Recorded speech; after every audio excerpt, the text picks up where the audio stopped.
तो सभी स्टूडेंट्स को नमस्कार। स्टूडेंट्स, मैं डॉक्टर पवन ओबराय एक बार फिर से अपने YouTube channel study with doctor Pawan Oberoi पे स्वागत करता हूं। तो व्यूवर्स, कल यानी कि जो है आपकी 21 फरवरी में डेट शीट डिक्लेयर हो चुकी है सीसीएस यूनिवर्सिटी मेरठ की, और इकोनॉमिक लॉ का बीकॉम थर्ड ईयर का 2022 का क्वेश्चन पेपर लेके आया हूं।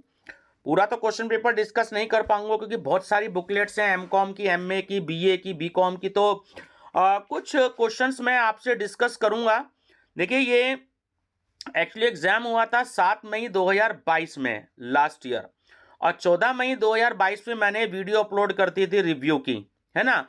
और ओके और आंसर चेक मैंने इसलिए लिखा है क्योंकि जो सीसीएस यूनिवर्सिटी की रिवाइज आंसर की आई थी, तो मेरे रिव्यू में केवल 3-4 क्वेश्चंस का अंतर था, बाकी सारे क्वेश्चंस मेरे रिव्यू के ठीक थे।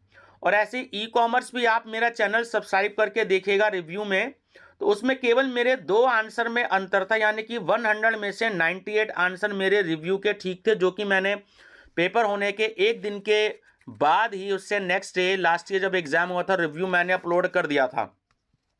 तो अब जो यूनिवर्सिटी की आंसर की है, रिवाइज आंसर की, उससे मैंने कुछ आंसर चेक किए हैं, तो वो मैं आपसे डिस्कस कर देता हूं। आपको रिव्यू देखना हो तो आप उस वाली वीडियो को मेरा channel study with doctor Pawan Oberoi subscribe करके देख सकते हैं। यहाँ पे मैं केवल 20-25 क्वेश्चन ही आपसे डिस्कस कर पाऊंगा क्योंकि समय मेरे पास भी कम रहता है आजकल, और जो है वीडियो बहुत सारी हैं जो बनानी है, एमए की, एमकॉम की, बहुत सारे पेपर्स हैं। तो आप जो है चैनल सब्सक्राइब कर लीजिएगा, जो न्यू बच्चे मेरे साथ ऐड हुए हैं study with doctor Pawan Oberoi, और प्लेलिस्ट विजिट कर लीजिएगा हर सब्जेक्ट की, बीकॉम की भी है, एमकॉम की भी है, बीए की भी है, और एमए की भी है। तो एस सीरीज मेरे पास में है।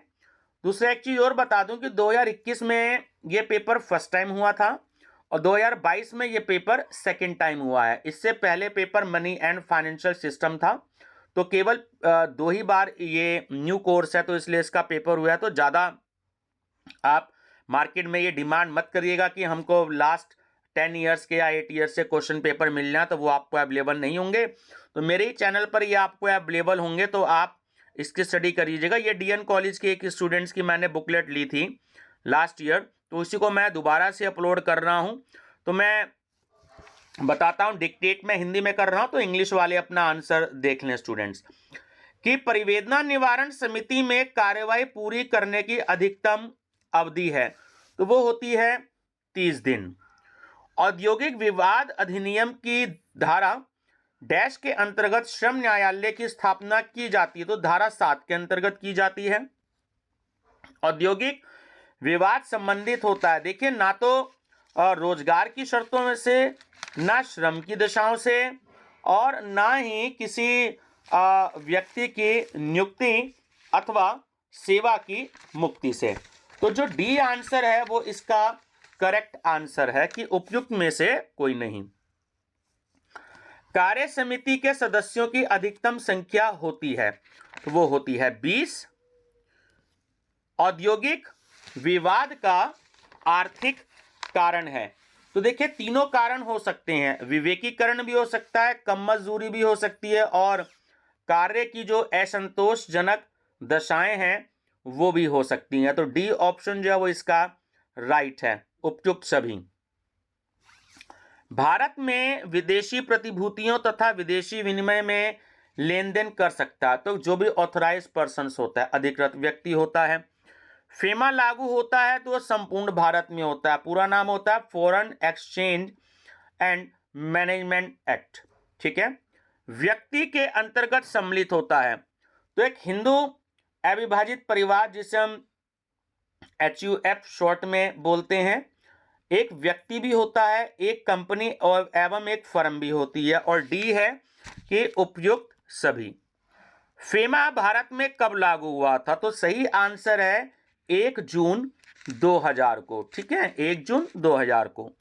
अपीलेट न्यायाधिकरण की वे सभी शक्तियां प्राप्त होती हैं, को वे सभी शक्तियां प्राप्त होती हैं जो एक दीवानी न्यायालय को प्राप्त होती हैं, ये कथन है, ये बिल्कुल सही है, सत्य है। पंजीकरण कार्य में त्रुटि को सुधारने का अधिकार होता है, तो रजिस्ट्रार का होता है, और ध्यान रखना रजिस्ट्रार की नियुक्ति केंद्रीय सरकार करती है। अंतर्राष्ट्रीय स्तर पर भौगोलिक चिन्ह विश्व व्यापार संगठन समझौते की किस वार्ता का हिस्सा था? तो वो गेट सम्मेलन का था, general agreement on trade and tariff. 13 है, भारत में पर्यावरणीय कानून को बनाने की प्रेरणा किस घटना पर आधारित है? तो ये भोपाल गैस त्रासदी हुई थी सन 1984 में। एक गैस थी, मुझे भी इसका नाम याद नहीं आ रहा, कुछ मिथाइल करके ऐसी गैस थी, तो वो लीक हो गई थी, तो बहुत सारे लोगों की उस समय डेथ हो गई थी अचानक से। तो भोपाल गैस त्रासदी कांड से पहले भारत में कोई भी पर्यावरण कानून नहीं था। तो जब ये भोपाल गैस त्रासदी कांड 1984 में 1984 में हुआ, तब सरकार ने ये पर्यावरणीय जो कानून थे ये बनाया। ध्यान रखिएगा। परिसंकटमय पदार्थ शब्द को अधिनियम की किस धारा में परिभाषित किया गया है? तो वो है ऑप्शन ए, पर्यावरण संरक्षण अधिनियम की धारा 2E में। डीमैट अनिवार्य होता है। देखिए, डीमैट जो होता है वो अनिवार्य जब होता है जब किसी प्रतिभूति को हम क्रय या विक्रय करते हैं, जब शेयर मार्केट से रिलेटेड होता है। ध्यान रखना, डीमैट अकाउंट जो है वो ओपन किया जाता है ना, बैंकों में ओपन नहीं होता है। समता अंश यानी कि जो इक्विटी शेयर होते हैं किसकी श्रेणी में आते हैं?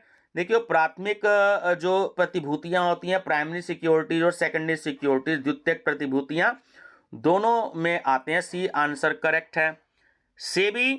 सेबी का पूरा नाम होता है securities and exchange board of India, तो शॉर्ट में हम सेबी बोलते हैं, SEBI।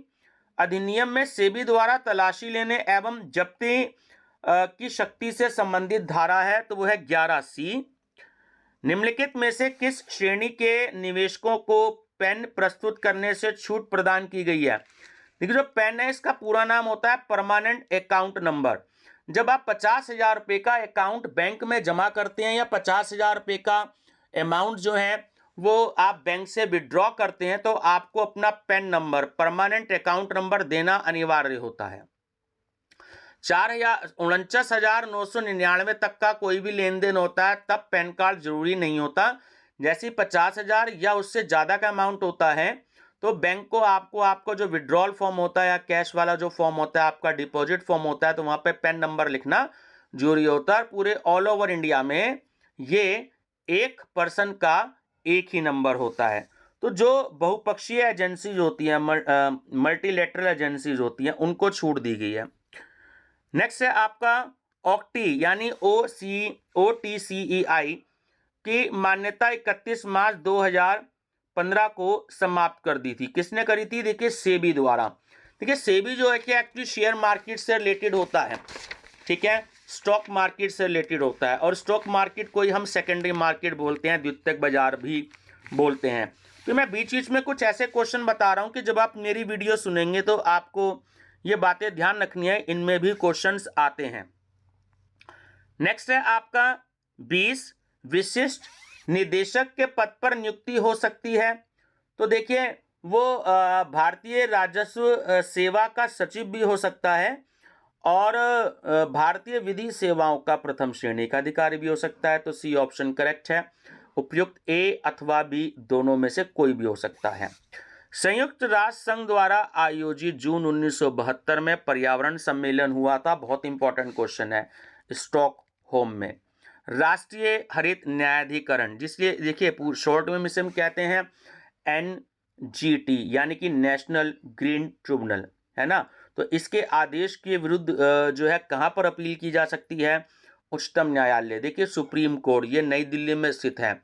चाहे किसी भी स्टेट का हाई कोर्ट हो, जो सबसे बड़ा स्टेट का कोर्ट होता है, हाईएस्ट सबसे बड़ा, उसको हम हाई कोर्ट बोलते हैं। तो किसी भी स्टेट का जो हाई कोर्ट होता है, अगर उससे खिलाफ भी हमें कोई अपील करनी होती है तो सुप्रीम कोर्ट, ठीक है। सुप्रीम कोर्ट से ऊपर, उच्चतम न्यायालय से ऊपर कोई भी कोर्ट जो है वो इंडिया में नहीं है। इस बात का आपको ध्यान रखना है। और लास्ट क्वेश्चन है कि पर्यावरण के अंतर्गत आता है। तो देखिए, जल, वायु और भूमि, ये तीनों ही आते हैं। तो डी ऑप्शन आपका करेक्ट आंसर है ना, कि राइट आंसर है। ठीक है व्यूअर्स, तो बाकी आप मेरा रिव्यू वाली वीडियो देख सकते हैं। और स्टूडेंट्स जो हैं केवल 300 रुपये डिपॉजिट करा करके मेरा जो डिस्क्रिप्शन बॉक्स में मोबाइल नंबर दे रखा है 6396242878, 6396242878। केवल मैसेज करिएगा, कॉल मैं रिसीव नहीं कर पाता हूं क्योंकि बहुत ज़्यादा मैं कॉलेज में बिजी रहता हूं, समय नहीं मिल पाता है। तो आप 300 रुपये अगर आप इसमें डिपॉजिट करते हैं तो आप उसका स्क्रीनशॉट भेज सकते हैं गूगल पे, फ़ोनपे, पेटीएम से। आपको 7 पेपर उसमें दिए जाएंगे, हिंदी मीडियम में और इंग्लिश मीडियम का मेंशन जरूर करिएगा अपना। आपको उसी में नोट्स भी भेज दिए जाएंगे और जो है प्रीवियस ईयर के जो 16 पेपर हैं सीसीएस यूनिवर्सिटी मेरठ के, आपको वो भी सेंड कर दिए जाएंगे। यानी कि केवल 300 रुपये में 7 सब्जेक्ट को आपको जो है कम से कम 1,000 MCQs आपको दे दिए जाएंगे। मार्केट में किसी भी स्टडी मटेरियल में आपको ये अवेलेबल नहीं होगा इतने कम रेट पर, और प्रीवियस ईयर पेपर्स जो हैं वो भी शायद अवेलेबल ना हो। ठीक है व्यूअर्स, तो आप सबसे पहले चैनल सब्सक्राइब कर लीजिएगा study with doctor Pawan Oberoi, और आप किसी भी कॉलेज में हो तो सबसे पहले अपने फ्रेंड सर्कल में मेरे लिंक को शेयर कर दीजिएगा ताकि वो लोग भी बेनिफिट ले सकें। Thank you.